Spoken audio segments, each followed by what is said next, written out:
Hi guys, welcome back to the channel. Thanks for dropping by. We're going to watch some comedy here. We're going to watch Miriam Margolyes Naughtiest Stories. I don't know who she is. She was recommended, so we're going to take a look and see what she is, what she does, and how funny she can be. So be sure to subscribe to the channel, like the video if you like it, and leave a comment. So let's watch Miriam Margolyes Naughtiest Story. Miriam, now I'm guessing you don't sugarcoat things. Do you get starstruck when you meet people? I do sometimes. I remember when I was young and I met Laurence Olivier. Wow. That was, I used to collect autographs at the stage door, you know. Oh, and, what's his name, Chandler? He came out, and I remember so distinctly that I started to cream in my knickers. I could feel it. I went all funny. That is true. You know what I mean? I know exactly what you mean. Wherever we thought that story was going. That isn't it. I honestly don't think I've ever been more uncomfortable in my life. I remember being in an Italian bus and a man frotting against me. A man whatting? Frotting. It's a very useful word, F-R-O-T-T-I-N-G,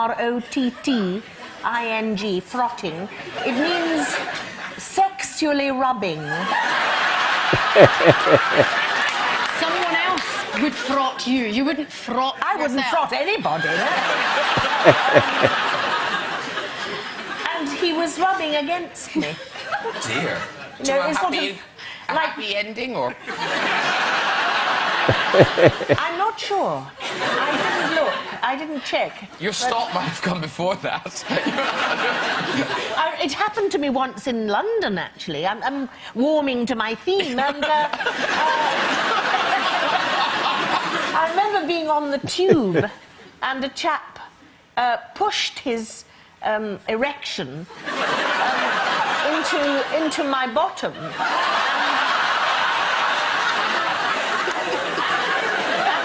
It's true. I'm only telling you about it because it's a long time ago. You know? Yes. I think it was last Tuesday or something.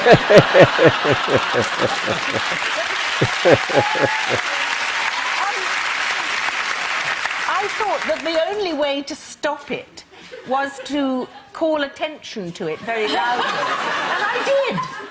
I said, "Will you take your cock out of my arse?" Last time we met each other, we went to see the Queen of Country, went to see Lovely Dolly Parton. Yes, we did. Yes. And we got to meet her, sort of. A sort of meet and greet. We had to queue for about 45 minutes. It's a long time. In a tunnel, you know. And I'd been dying to go to the lavatory for ages. So I farted and... No. Well- Miriam understates what she did.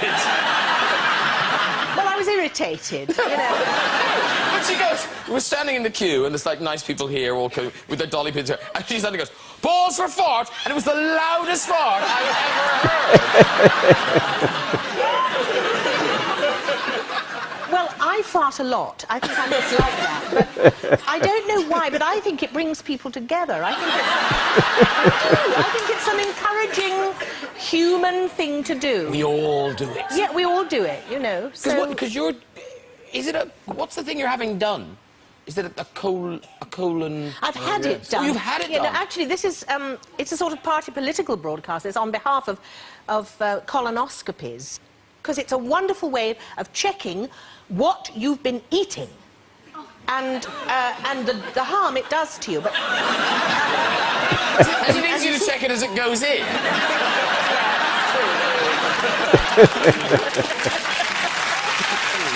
And what do you get to see it? well, what happens is you lie on your side and the doctor puts a lot of tubing up into your arsehole and then it all sort of comes out and he looks at it all the way up and, you know, and it's really worth having done, so please, please do it. Have you done it? No, but you're meant to, a guy's meant to do it by 35, 40, apparently. I don't know why guys should be different. Arseholes are arseholes. You were interested in art as... Were you a teenager when you worked as a life model? When I was at school, I earned some money as a nude model. And I wrote to Augustus John, who was a very great painter that I saw on television being interviewed. And I offered myself as a model to him. And for some reason, my parents allowed me to do it. I don't know why. So they sent you packing off to Augustus John's house by yes, yourself? No, they took me there and dropped Where me at was the it? door in Fordingbridge in Hampshire. So I just had a pair of knickers and a top and, you know, my school uniform, I think, or something like that.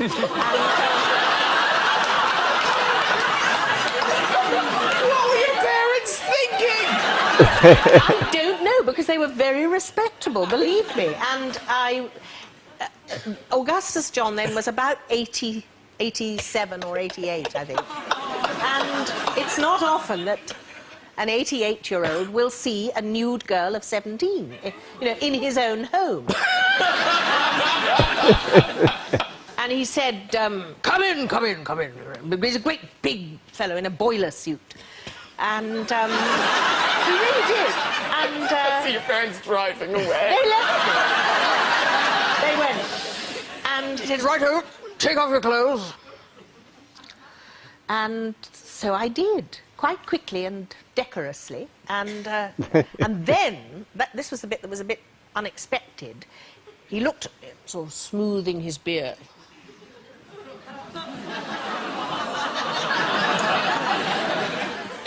Very nice, very nice. And then he said, climb that ladder.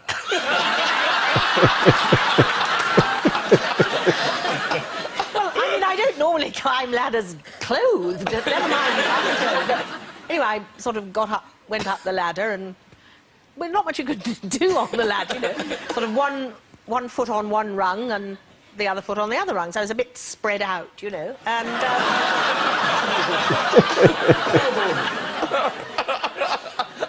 and he drew me, and then I came down the ladder. Tell us the story about when you went to Martin Jarvis's Oh, house. it's so embarrassing. That I hope this is not going to offend people. Actually, I hope it is. But I know it sounds as if I just talk about nothing but shit, but I was dying to go to the lavatory. And I was invited to a lovely dinner party in Los Angeles, and it was Martin Jarvis, who's a dear friend, and his wife, the hosts, and Richard Harris's son, Jared, was there, whom I've not met before, and was rather Very keen. nice. And he's lovely, and I was very excited about that. And so, you know, when I arrived, I said to Roz, Martin's wife, Roz, I'm dying to go to the lavatory. Can I go first, you know, and then I'll join the group, so to speak. So I flew into the loo, and I had this enormous shit, you know.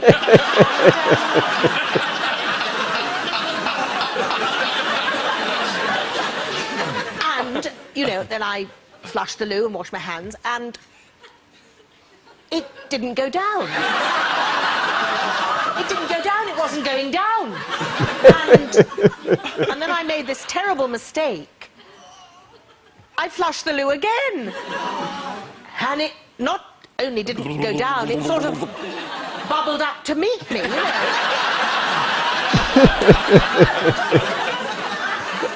And it was a horrific...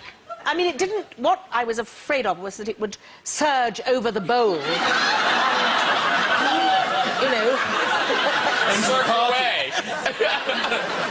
Here's Miriam now. But the thing is, I'm such a coward, I didn't know what to do, so I backed out of the loo, closed the door, and I went in, and instead of saying, you know, how do you do, it's lovely to meet you, I've always wanted to meet you, and all that sort of thing, I said, I've blocked the loo with my shit, and I don't know what to do.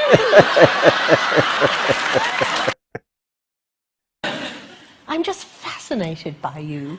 No, because, unfortunately, I don't know many black people. Except in show business. Yes. Except in show business. And that's That's what's so nice. It's lovely. It's exotic. really lovely. It's exotic. Because what was the story? You had a run-in with, was it painters at the BBC you had a run-in with? Yes, my goodness, things get around.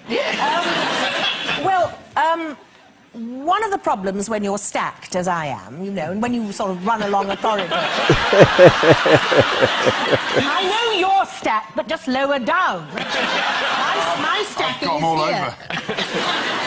over. It still means the same stack. Oh, yes, it still means the same, I'm sure. And I was going past these painters, and they made fun of me because my tits were wiggling and, you know, I was running along. I thought, I'm not having that. I'm not having that. And, you know, when you confront people, they get very nervous. Yeah. So I stopped, and I went over to them, and I looked at them, and I took their great big hands, and I put them...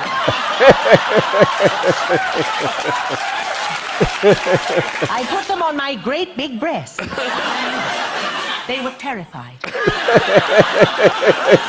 Going to Edinburgh with my show. Oh, yes, Dickens and the women all last over the time, world. that's right, Yes. the last time I was in Edinburgh, I hope this isn't going to offend anybody. It's fine, far ahead. I'm going to be offended. I might. I hope you won't. Yeah. I was walking home late after a show one night, and I was walking through the meadows, which is a kind of field in the middle of Edinburgh, and I heard a rustling above me. Almost everything is above me, actually. So short. And I looked up, and I saw a young man masturbating in the tree.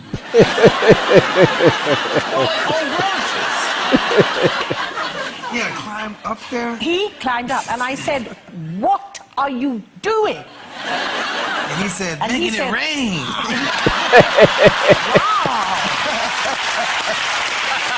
Well,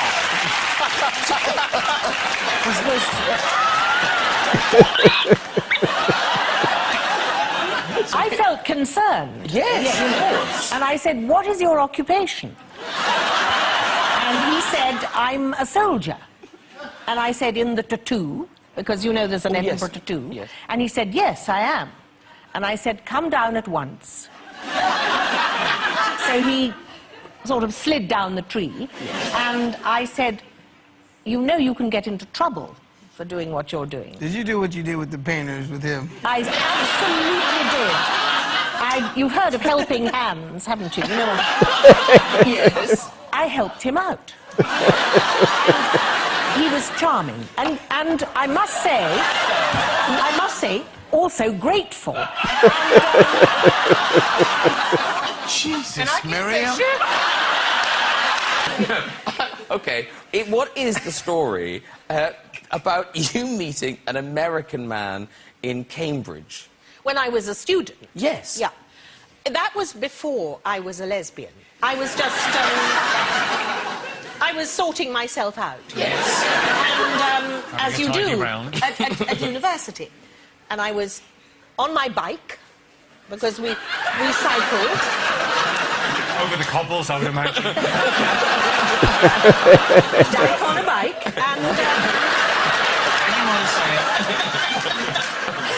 and we stopped at the traffic lights, and I looked to the left or the right, whatever it was, and there was a car, an open car, with an American soldier inside, and something crazy took hold of me then. You know that feeling. I've got it right now. And I said, "Would you like to follow me to my college and I'll suck you off?"